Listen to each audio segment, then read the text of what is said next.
Buenos días a todos. Les habla Lina Rojas, directora técnica de la Federación Interamericana del Cemento. En nombre de FICEN les damos la bienvenida a un nuevo webinar de la Federación como parte del ciclo de videoconferencias Conectando Conocimiento en la Era Digital. Para este webinar tenemos más de 170 inscritos de 17 países. La temática para este mes de mayo que venimos abordando es responsabilidad social, seguridad y salud, por lo cual vimos oportuno traerles a todos ustedes una presentación relacionada con la gestión de residuos sólidos y la incidencia del COVID-19.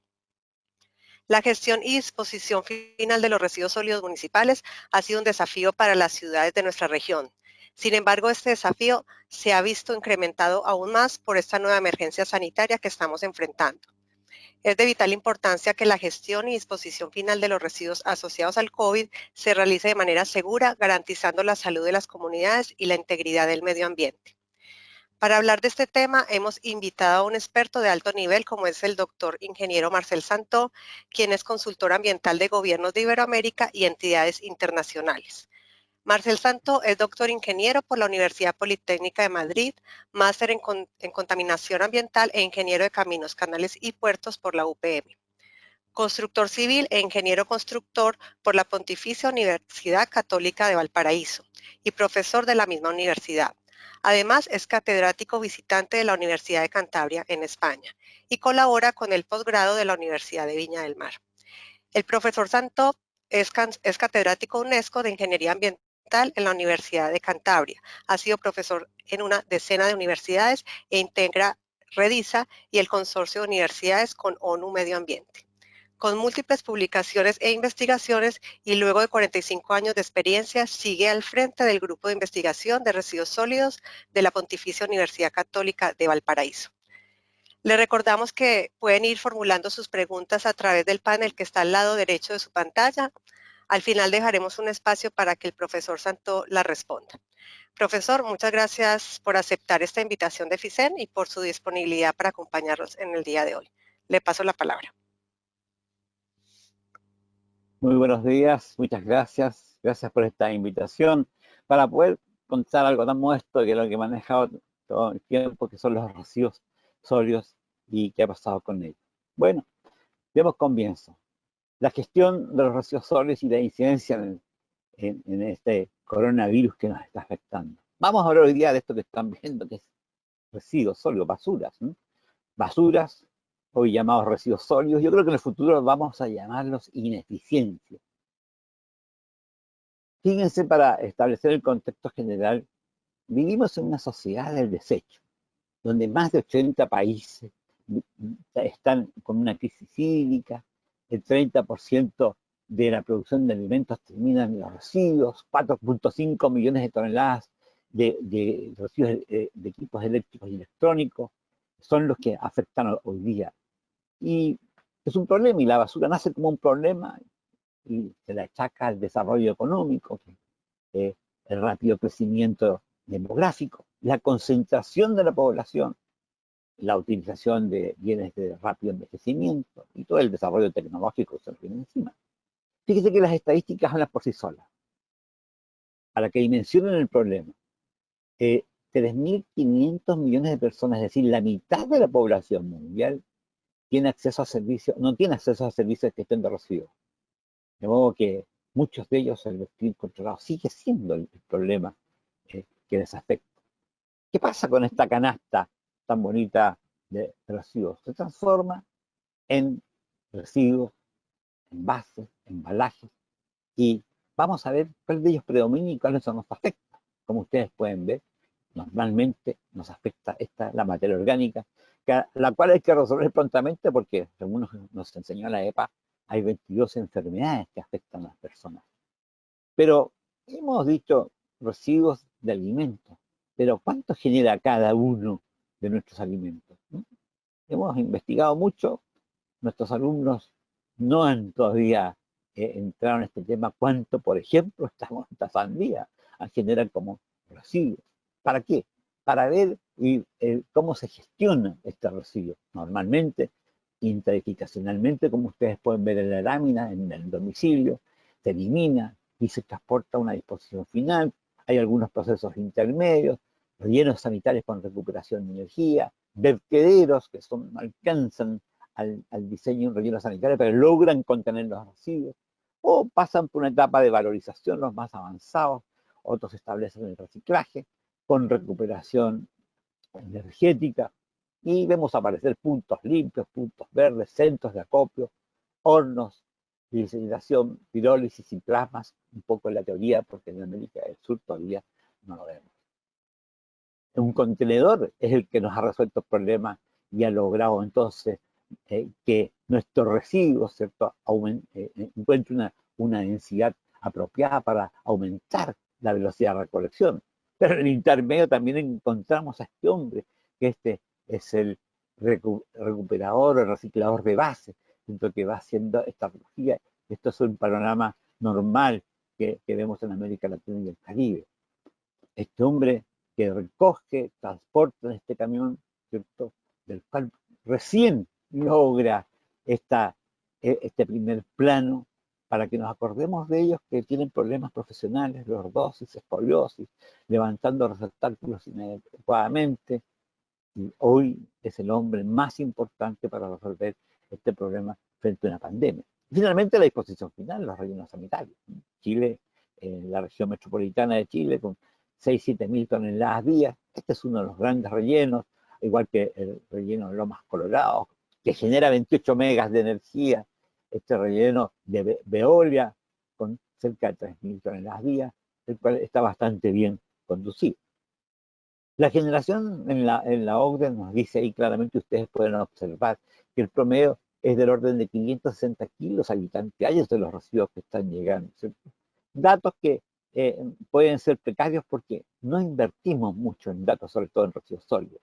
Incluso el último informe sobre la perspectiva de la gestión de residuos en América Latina y el Caribe, que ustedes pueden bajar de la página de ONU Medio Ambiente, van a poder ver un documento interesante, con constructores principales, de los cuales yo me encuentro dentro de uno de esos revisores, con algunos estudios de caso. ¿Qué nos dice este informe? Nos está diciendo que estamos creciendo. El último dato que fijo que tienen de 541.000 toneladas, ¿cierto?, pasamos a 670.000 al 2050, y el promedio se establece por persona de 1 kilo habitante día de residuos, ¿no?, con 145.000 toneladas que se destinan todavía a la quema o a vertederos incontrolados, o equivalente a 170 millones de personas, un 27%, con grandes impactos.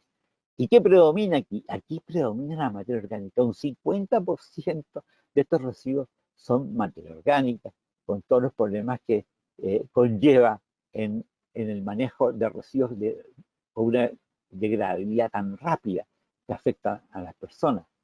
Fíjese que el problema de la basura nace con el problema de la materia orgánica que afecta a las personas. Y el mundo lo primero que hizo fue preocuparse de los envases y embalajes. Y recién esta última década, todos los tratamientos de materia orgánica, como compostajes, ¿cierto?, están llevándose a cabo. Las bajas recuperaciones que existen. Fíjense que los reciclajes en América Latina y el Caribe están del orden del 1 al 20%. Esa es la fluctuación que tiene. Yo creo que hay una economía sumergida importante. Fíjense que aproximadamente el 90% va a relleno, a disposición final. Sin embargo, yo estoy contento que, por el caso de Chile, por ejemplo, que vaya todo a la disposición final, porque los países que logran ir a una nueva etapa es cuando logran contener todos sus residuos. Aquellos que se han saltado a esta etapa, ¿cierto?, han tenido que volver atrás, ¿no?, y han perdido tiempo y dinero. Y el reciclaje informal es una economía sumergida que existe en América Latina y en el Caribe. Todavía nos falta tratar todas estas corrientes de residuos especiales, ¿cierto?, ¿qué hacemos con sobre todo los electrónicos, ¿no? Finalmente, decirles que 35.000 toneladas por día quedan sin recolectar. La verdad es que ahí tengo un error, puse 350.000 toneladas, son 35.000 toneladas, que equivalen a 40 millones de habitantes. Para superar estas deficiencias es necesario alcanzar tasas de recolección del 100% en vehículos apropiados. Para el caso mismo de Chile, fíjense que la cantidad de residuos industriales son de cerca de 12 millones con la cantidad de residuos municipales, 5.500.000. Lodos de plantas depuradoras, un país que está en una cobertura de tratamiento de aguas muy interesante. Y la cantidad de residuos peligrosos son del orden de 552.000 toneladas, para hacer un total de casi 19 millones de toneladas. Pero fíjese lo importante, el 50 y 100% de los residuos industriales corresponden a los residuos de la construcción. No, los residuos de la construcción que hoy día tienen que ser abordados por los impactos que están generando y al no tener rellenos para su contención. Hay algunos estudios en nuestra región, por ejemplo, sobre la cantidad de proyectos aprobados, la cantidad de residuos generados, ¿cierto? Son muy incipientes todavía, no es como el caso de los catalanes, que para mí son los mejores en el mundo en este tema de residuos, y donde el país ya ha obligado a toda la industria de la construcción a incorporar un porcentaje de residuos reciclados. Y es donde además se acaba de aprobar hace ya un par de años, ¿no? El reciclado de petrio. Estamos reciclando piedras, ¿no? ¿Cuáles son las condiciones que requiere para poder reubicar ese residuo? Los sitios de disposición final en Chile en general han ido evolucionando, como les decía, ya han tenido una cobertura interesante, ¿no? De ellos yo creo que el 52% son vertederos, pero que contienen los residuos. Pues la gracia de esto, ¿cierto? Es la contención total de sus residuos. El plan de gestión de obra de la construcción y demolición, para mí este es el mejor documento que recomiendo, ¿cierto?, del grupo catalán. Una cosa interesante a destacar es la Subsecretaría de Gobierno Interior de Chile, lo que ha invertido, ustedes pueden ver la cifra, para desarrollar los rellenos sanitarios.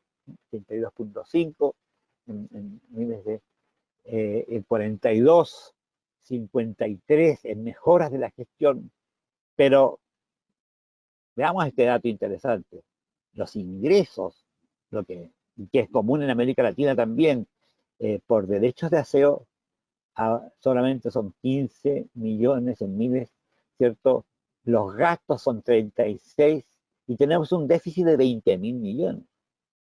Así se tienen que mover los municipios. Esa es una parte importante de América Latina y el Caribe. Cuando lo comparamos con Europa, donde todos pagan, todos pagan. Y quienes no pueden pagar tienen que contribuir a una segregación y a un manejo adecuado para evitar entonces ese tratamiento. Chile, desde el año 2000 al 2009, el último informe que emitió en el informe de OCDE, se declaran 137 instalaciones, un aumento del 315% para instalaciones de reciclaje. O sea, viene incrementándose, ¿no? Viene aumentando la posibilidad de recuperación. Y las últimas encuestas dicen que en Chile hay conciencia ambiental.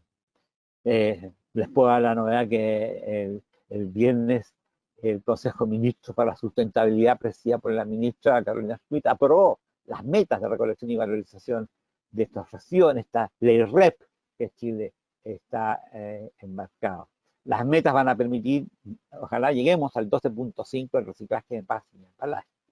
Y estas imposiciones tienen que ser cumplidas también por las empresas a través de un nuevo organismo que las agrupará denominado sistemas de gestión.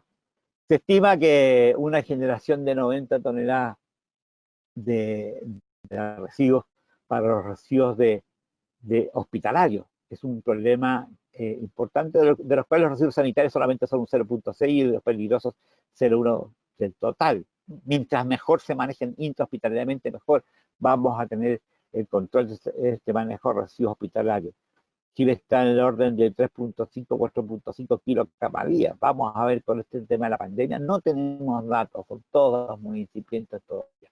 Lo que sí recomienda, ¿cierto?, la acción, hay fosas o algunos dientes incineradores, lo cual resuelven el problema. Por las cantidades, ¿no? En América Latina y el Caribe tenemos incineradores pequeños, no son requeridos grandes incineradores.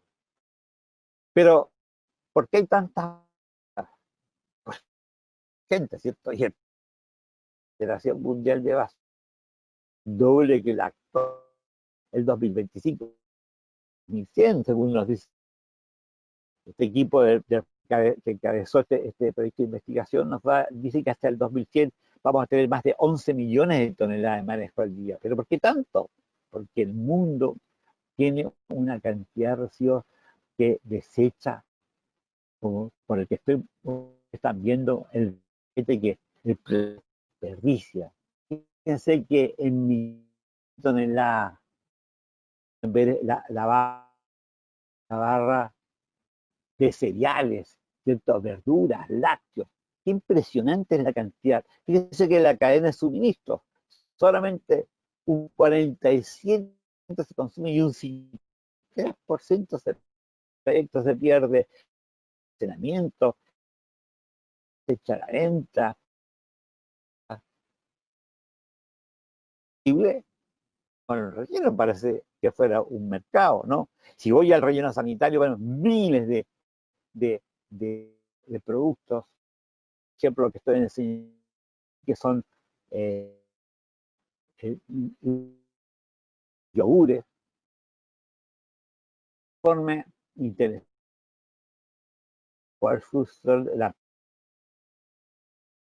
donde nos habla de 660 toneladas.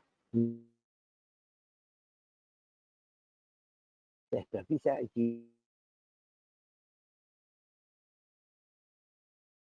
per cápita para el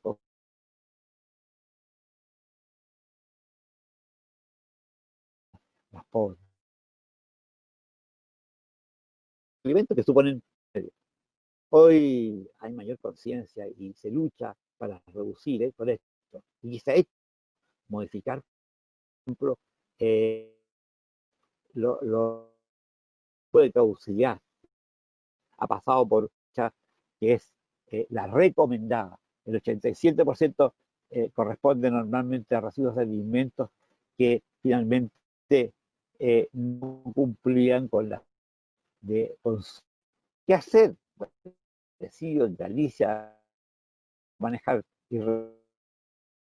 programas para en origen orgánicos, los siglas en inglés, millones de toneladas de alimentos cada año, y la mitad de todo este desperdicio se genera en los propios hogares. Y la causa es el enorme pilfarro, por la fecha de consumo preferente, y eso es lo que confunde y termina enviando al público. Actualmente existe productos con fecha causa, mientras que, y que se refiere a la calidad como referencia sobre la. Dice que para que él lo han generado un negocio de 4 millones de libras anuales, unos 5,6 millones de euros. América Profesor Santo, también quiere hacerlo, profesor, ¿me se escucha? está haciendo. Sí, Sí, al parecer tenemos problemas de internet, de sí, señal, de conexión. ¿Es posible que desconecte la cámara a ver si mejora un poco? A ver si intentamos eso. Desconectando su cámara.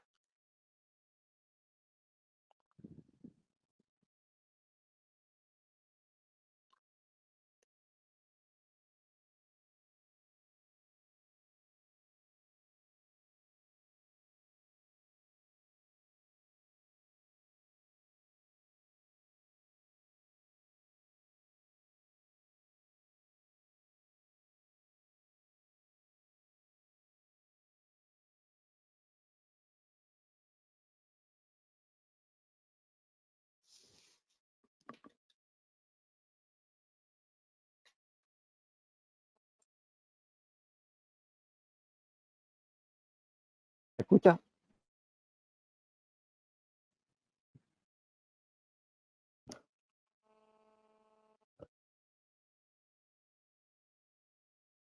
¿Ya?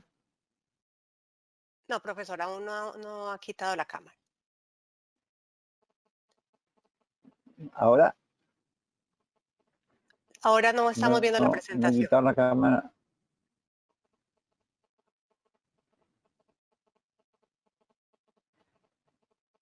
A ver, Ok, ahora sí.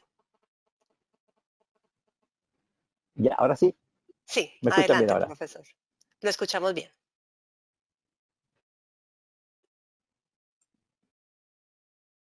Discúlpenme, no, ya, que no,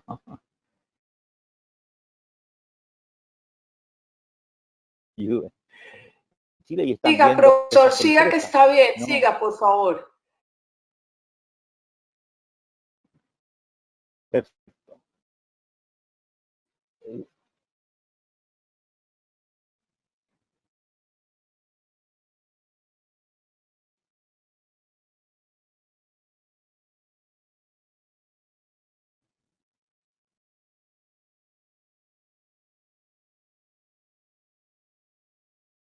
¿Me están escuchando?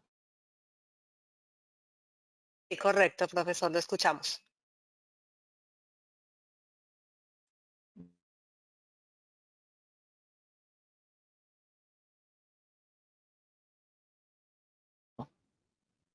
Las mayores impactos de la red de alimentos, como el caso de Chile, ¿no? Es interesante y están reportando 230.000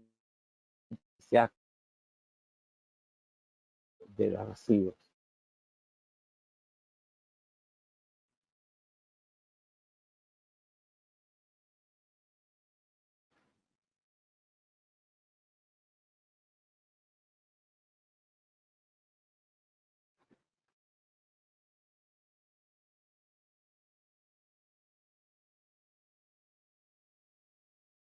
Digestión 1,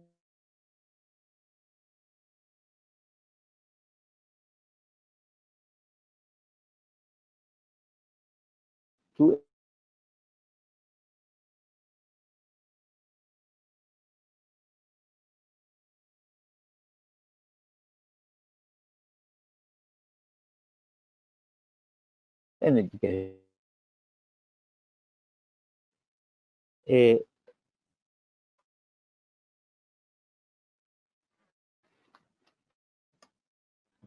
se a los, ya hoy día con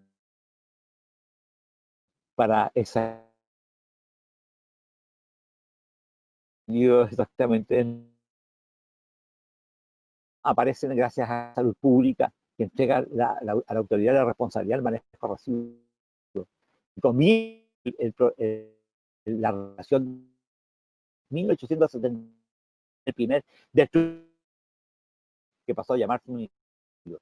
Y las grandes pandemias en realidad dieron origen a los sistemas de higiene urbana y propiciaron grandes cambios urbanos y prácticas sociales. Un poco de historia. O Edwin 40 que realizó un... ¿Por qué los pobres se estremeció ahora? Y la convicción fundió por Europa.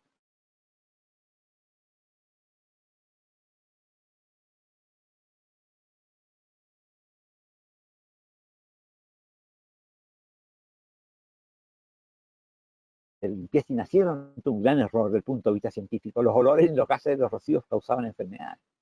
La verdadera causa eran las bacterias. Y ahí aparece entonces el año 1896, el director de la Escuela de Sanidad, Werry, que reúne el mundo con la... Ya no hemos cambiado igual porque no es de los contenidos. Eh, y ese es un problema de qué forma van creciendo. Que va a pasar pasó el año 1950 de 3.900 millones al 2014 apareció en un incremento del 60%. Para el 2050 está previsto, ¿cierto?, que más de 6.000 millones de personas habiten en asentamientos urbanos. En el 2009, más de la mitad de la población vivía ya en ciudades con una tendencia a ir a la urbanización. Y observa que más del 90% de estos países en desarrollo hay un crecimiento urbano impresionante. Otros estudios del Banco Mundial nos dicen que estos 3.000 millones de urbanitas van a generar 1.300 millones de toneladas, ¿no? Igual, imagínense esta foto pidiendo la separación física de cada persona para evitar contagio. En fin, ¿qué va a pasar? ¿Cuántos seremos? ¿Cuántos somos? Ahí están las cifras, ¿no? 11.200 millones para el 2100. ¿Cuántos residuos vamos a generar? Habrá que estudiar la teoría del desacople, ¿no? ¿Por qué? Porque ¿cómo vamos a gestionar los residuos cuando se prevé que para el 2030 el mundo tenga 41 megaciudades, ¿cierto? Y necesitamos, ¿cierto?, manejar estos residuos y que no lleguen de esta forma como ustedes están viendo a la disposición final, donde cada vez es más difícil encontrar espacios para pasivos ambientales que toman más allá de 20 años. ¿Qué va a pasar con estos rellenos donde la gente se está acercando, ¿cierto?, con este problema social? El problema más importante de estos recicladores de base que viven, nacen y mueren en estos rellenos sanitarios en América Latina, con impactos del aire, agua, suelo y hasta la aeronavegación, ¿no? Sin importarles las inhalaciones de residuos tóxicos que tienen el mismo relleno donde ellos mismos producen las quemas. Estos recicladores de base, ¿cierto?, se estima que son más de 15 millones de personas y hoy día son recicladores informales que se han denominado recicladores de base por ley, donde más de 500.000 personas se dicen que en América Latina y el Caribe trabajan y viven, nacen y mueren en estos rellenos como ustedes. Pero esto empujado también por el panorama económico que nos acompaña hoy día, ¿cierto? Hoy basta dar un simple vistazo a la situación económica mundial y vemos, por ejemplo, el informe de Oxfam, una economía de servicio del 1%, que pone en relieve del 2010 que la riqueza de la mitad más pobre de la población se ha reducido en $1 billón, lo que supone una caída del 38%. Este informe también nos dice que nos aporta una comparación escalofriante. El 85% de las personas más ricas del planeta ganan lo mismo que los millones de los más pobres. El patrimonio mismo de los 40 países más ricos supera en 198 veces el de las 40 naciones más pobres, ¿no? ¿Cómo es posible? 85 personas más ricas ganan lo mismo que 3.500 millones más pobres. La riqueza por persona de los 5 países con mayor riqueza supera 1.700 veces la de los 5 países más pobres. Es evidente entonces la preocupación, y cuando analizamos estos datos del Banco Mundial y revisamos, nos dice que 1.300 millones de personas viven con menos de 1.25 horas al día, cuando un tercio de los alimentos producidos para el consumo humano se pierde o se desperdicia. Algo hay que hacer, algo tenemos que, nuestros proyectos, y tenemos que ir entonces a mostrar, como los estoy enseñando, y a rescatar a estos seres humanos que hoy día no solamente viven, sino que hay algunos proyectos interesantes, y nos alegramos cuando los niños salen y llegan a las aulas, cuando estas personas, como esta señora, le ha dedicado su vida a los recicladores brasileños. En Argentina me ha impresionado también una ciudad de Buenos Aires donde surgieron más de 20.000 cartoneros y que en la actualidad llegan todas las noches a la recolección. Ejemplos interesantes a considerar, el caso de Managua, con 1.300 toneladas al día, y AXI, la Agencia de Cooperación Internacional, entonces con una iniciativa con el gobierno español, tuvo la posibilidad de ir a resolver el problema, y donde encontramos a estos menores que vivían, descargaban de la basura y comían de la basura, ganando casi $2 por día. La Chureca de Managua, ¿ah? Hoy día es una planta de recuperación y se les hizo una construcción y se les dio educación. Y hoy, luego, años de lucha, lo hemos vuelto a ver y nos sigue dejando lecciones. Aún hay personas que quieren regresar al vertedero y otros renunciaron a las plantas y una decena vendieron y arrendaron las viviendas donadas y se fueron a otra ciudad. Chile ha colaborado y ha hecho grandes esfuerzos para también abatir estos pasivos ambientales. Hoy día el relleno sanitario, la feria que contribuye a estos 50 vertederos incontrolados más grandes del mundo que la Asociación Internacional de Residuos quiere abatir, ¿no? El Parque André Yarlán, por el cual recibimos el Premio Europeo de Medio Ambiente, antes un vertedero, hoy día un parque, donde todavía podemos tener algunos gases traza y donde nuestros alumnos día a día, ¿cierto?, van a visitar un parque que vino a resolver un problema social, donde las viviendas de alto riesgo, ¿cierto?, estaban rodeadas. Hoy día es un área donde la gente puede disfrutar de su propio parque. Ese era el antes y el después, y eso más contribuyó con una decena de rellenos en América Latina y el Caribe como colaboración a la reinserción de estos pasivos ambientales. ¿Pero qué hacemos con los residuos? Valorar. Bueno, sabemos esta jerarquía del manejo y todo la queremos aplicar, pero las realidades son diferentes para cada país. Hoy día hablamos de la economía circular, ¿no?, de estas materias primas, ¿no? ¿Cómo abatir la obsolescencia programada a lo mejor? ¿De qué hablamos? Todo el mundo habla de esta economía circular, pero poco sabemos, ¿cierto?, a qué lo estamos refiriendo. La mayoría piensa que se refiere a una gestión de residuos, pero es bastante más grande. Probablemente, si supiese el contenido real de la economía circular, muy poco la apoyarían. Tenemos que romper este modelo occidental lineal, materias naturales, productos, ¿cierto?, desechos.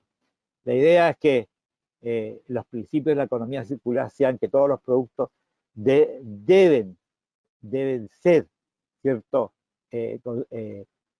desmontados, degradados y sus componentes reincorporados a su ciclo. Los sistemas naturales antrópicos deben ser más resistentes. Toda la energía utilizada en procesos naturales industriales debe proceder de fuentes renovables. El diseño de cualquier sistema debemos identificar todas las relaciones lineales y no lineales, el uso del producto y servicio que no requiere adquirir de la misma propiedad, el servicio prestado, ¿cierto?, por el residuo. ¿Cómo rompemos esa obsolescencia programada? ¿Cómo podemos aprovechar, hacer prevalecer la propiedad del mismo? La transformación de fabricantes de vendedores a prestadores de servicios. El reciclaje en realidad tampoco va a evitar el consumismo ni los impactos asociados. Aquí hay todo un tema de la ética ambiental de que nos habla tanto, ¿cierto?, el mundo, pero es un poco la teoría. Precios reales que deben dirigir el consumo de bienes hacia aquellos integrantes de la economía circular. Pero en realidad el modelo es lo que tiene que cambiar. Eso que ustedes ven aquí, esta bolsa, se transforme en esta otra bolsa pequeña, ¿cierto? Y probablemente lleguemos como los ingleses hoy día están pensando en la optimización de su economía circular, volver a este sistema de recolección segregada con la tracción animal. Colombia tiene un caso interesante que recogí yo, el único en el mundo donde potenciaba este recolector. Por primera vez vi en un camión escrito: soy igual que tú, aprecia mi trabajo. Qué interesante fue en Pastor Nariño, donde tuve la oportunidad de colaborar con este programa de ocupación de aquellos seres que estaban en un relleno y hoy día podían estar sentados en el lugar. O el caso brasilero, ¿no?, donde el gobierno de Curitiba propuso este intercambio por residuos orgánicos, ¿cierto? Donde la gente llevó sus residuos o simplemente optó por un intercambio, por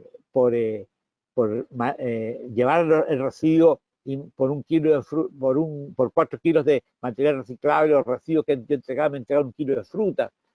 Werner Surlauf, el gran autor de este proyecto, donde 2 litros de aceite equivalían a 1 kilo de alimento. En realidad, si vemos lo que ha pasado en el mundo, nos vamos a encontrar finalmente que Suiza es la nación que más recicla del mundo, pero con una herramienta muy importante, trabajando 30 años con la educación y más educación. De repente nos asombramos también como países como Suecia, que se les acaba la basura y tienen que comprar basura. Claro, cuando no te coincide el reciclaje, la recuperación y te quedaste sin basura, y mi matriz energética está basada en la incineración, tengo que comprar basura. Y eso, entonces, a algunos países ha sido interesante venderles la basura. Hoy día, los rellenos sanitarios y la generación de biogás siempre es una buena solución, siempre que lo pueda capturar, ¿cierto?, en la matriz energética.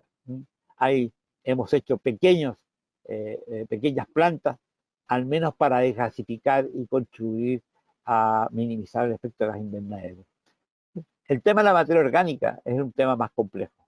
Allí tenemos que saber valorizar. ¿Cómo valorizamos? Pero cada país debe aprender a valorizar con sus recursos de la manera más blanda posible. Y nos quedan los residuos peligrosos del hogar, donde propiciamos estas bombillas, ¿cierto? Los residuos, equipos eléctricos y electrónicos, y por delante nos colocamos, ¿cierto?, los objetivos que tenemos que cumplir de la ODS ligados a la sostenibilidad, mirados de reojo. Sin embargo, lo que más importante es ver el tema de la educación. Educación es educación, compromiso, responsabilidad profesional y personal, como este trabajo que hemos colaborado con otros países.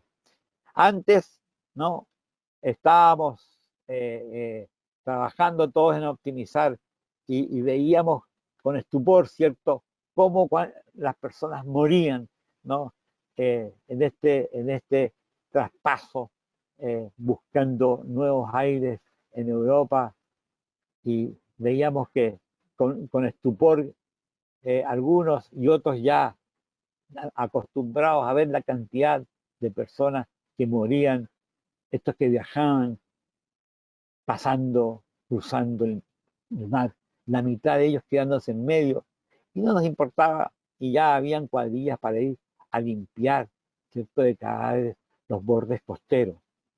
Hasta que vimos también gente desesperada buscando un nuevo país que diera una mejor calidad de vida a sus hijos, gente que realmente nos impactó, pero nos fuimos acostumbrando hasta que de repente, ¿no es cierto?, nos apareció explosivamente el COVID-19, donde descubrimos, ¿cierto?, que este hombre, este colaborador recolector de residuos, ¿cierto?, fue el más importante.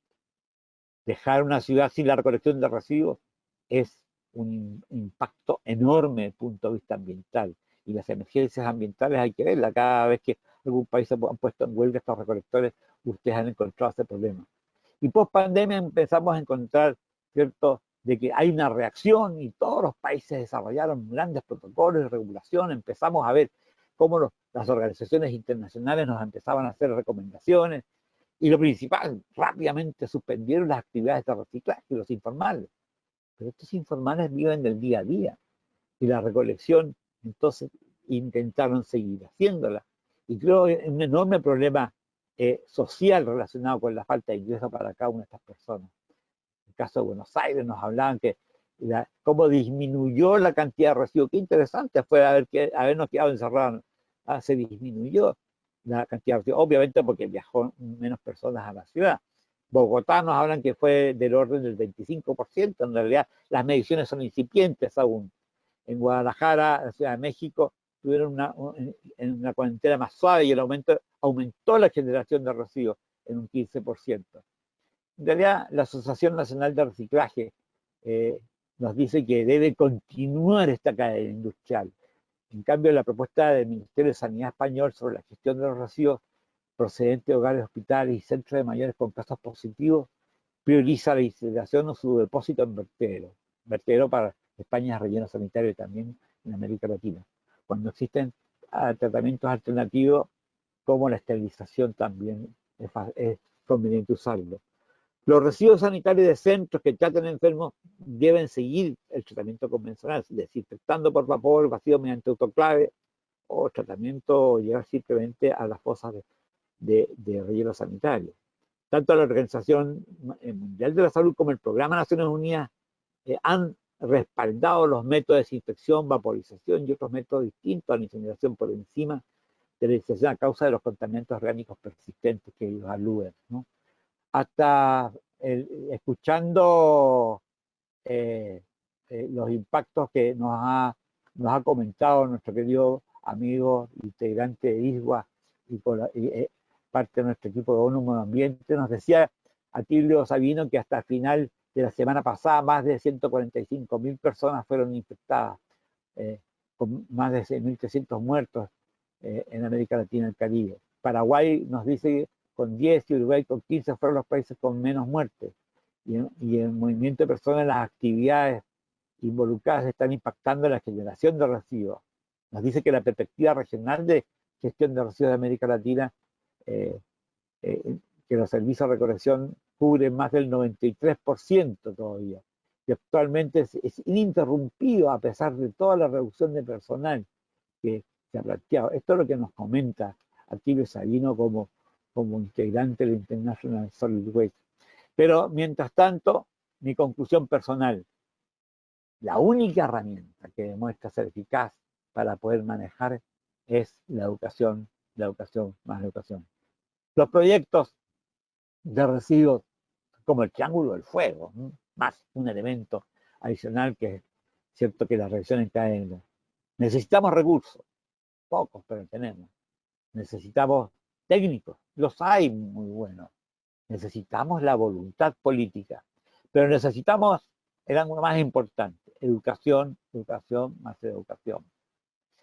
Alguno de ustedes por ahí me hizo alguna pregunta de cómo se resuelve esta crisis. La verdad es que para mí me escribió y no encontré respuesta. Sin embargo, apoyándome en quien aprecio tanto a Albert Einstein, nos encontré que él nos habla de la crisis y nos dice que es la mejor bendición, ¿no? La crisis trae progreso, nos dice.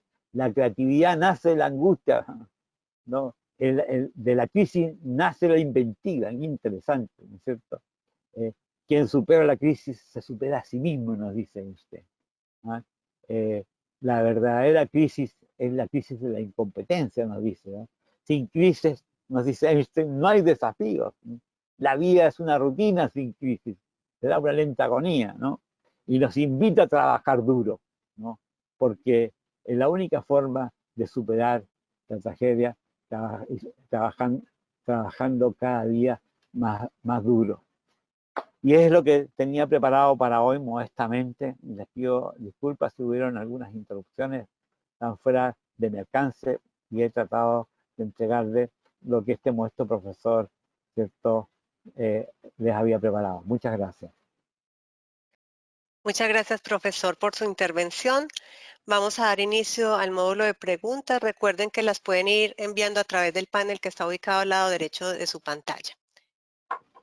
Profesor, nos preguntan por qué en Europa los rellenos sanitarios no se proyectan como una solución prioritaria a 2050.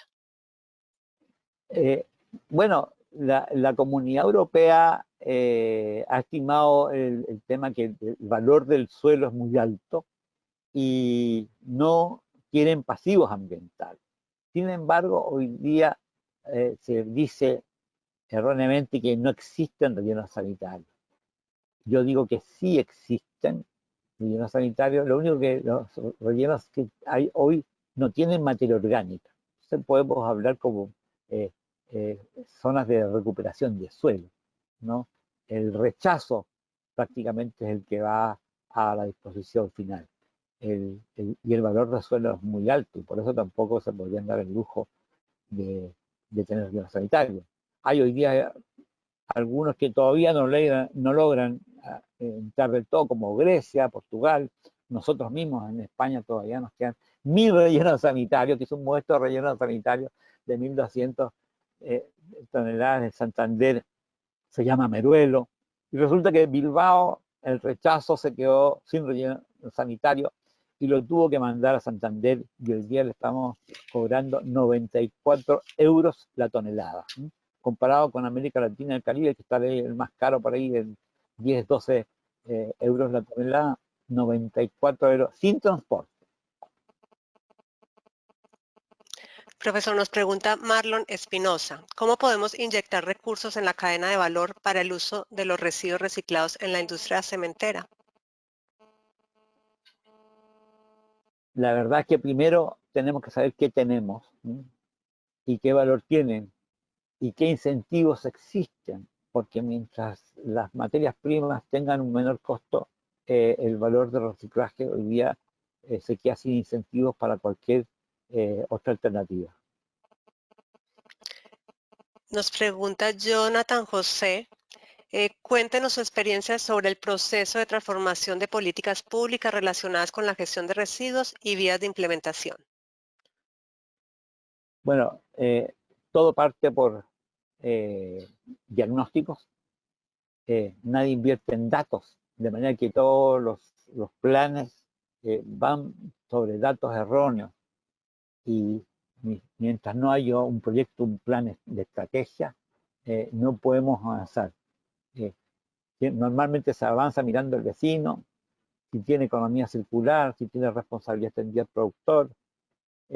La verdad es que hoy día hay que tener datos para dar prioridad a una ley de fomento de reciclaje, para tener una adecuada gestión y el mayor soporte, educación, educación, educación, como nos enseñaron los suizos. La siguiente pregunta, Beatriz Uribe Botero, ¿qué apoyo puede ofrecer la industria cementera en países de América Latina o el Caribe para contribuir a la solución de esta problemática? ¿Cómo hacerlo que la industria del cemento la pueda llevar a las autoridades?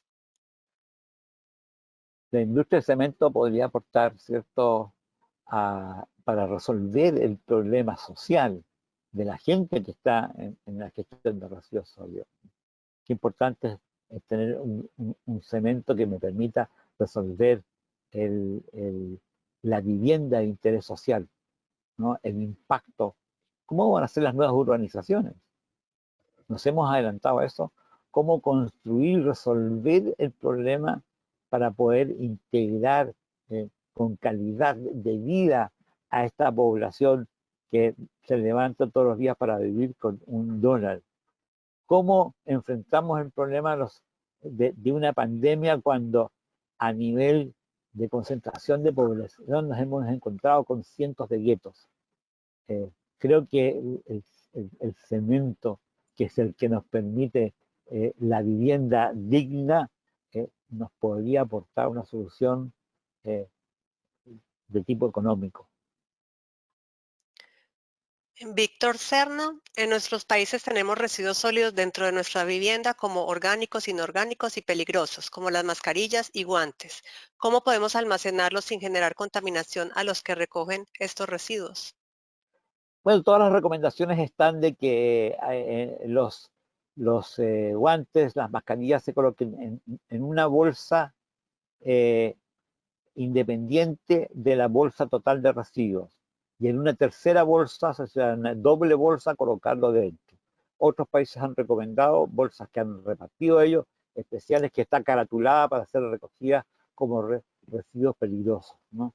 Los países, dependiendo de sus recursos, pero la invitación es a hacer una buena contención en una doble bolsa aquellos lugares donde sean y colocados dentro de la bolsa normal que se lleva el camión a la disposición final. Profesor, nos pregunta Andrés Jensen, ¿qué opina del coprocesamiento en el contexto de una gestión sostenible de residuos? Eh, eh, no existe tecnología mala, ¿no? Existen malas decisiones. Eh, si mis números dan el coprocesamiento, es una alternativa. Nuevamente, Víctor Serna, hay una deficiencia de data en la mayoría de países de Sudamérica para proyectar los rellenos sanitarios. ¿Se puede tomar datos de países vecinos que cuenten con información? Eh, en 45 años aprendí de que cada vez que uno toma datos de algo que se parece a mí, no resulta, ¿no? Las basuras son como los incendios, los vertederos son como los incendios, todos son diferentes. Les recomiendo tener paciencia y no resolver.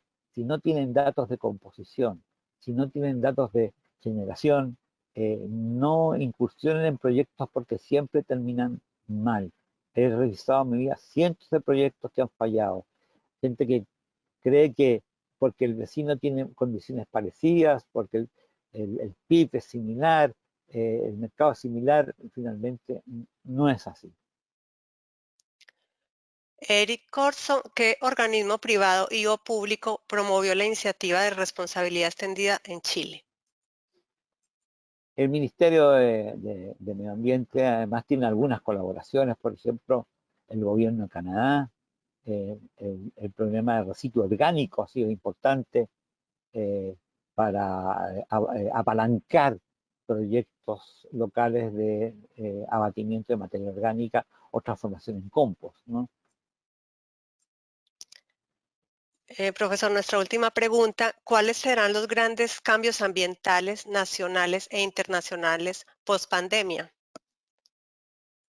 Bueno, eso es muy interesante. Hoy día lo que va a suceder con el mundo, eh, fíjense que antes íbamos al zoológico y mirábamos a todos los animales en la jaula, ¿no?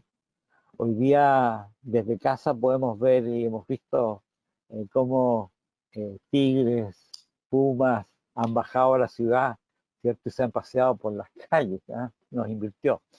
Esa es una cosa. Lo más importante yo creo que para mí es que el sistema tiene una capacidad de autodepuración.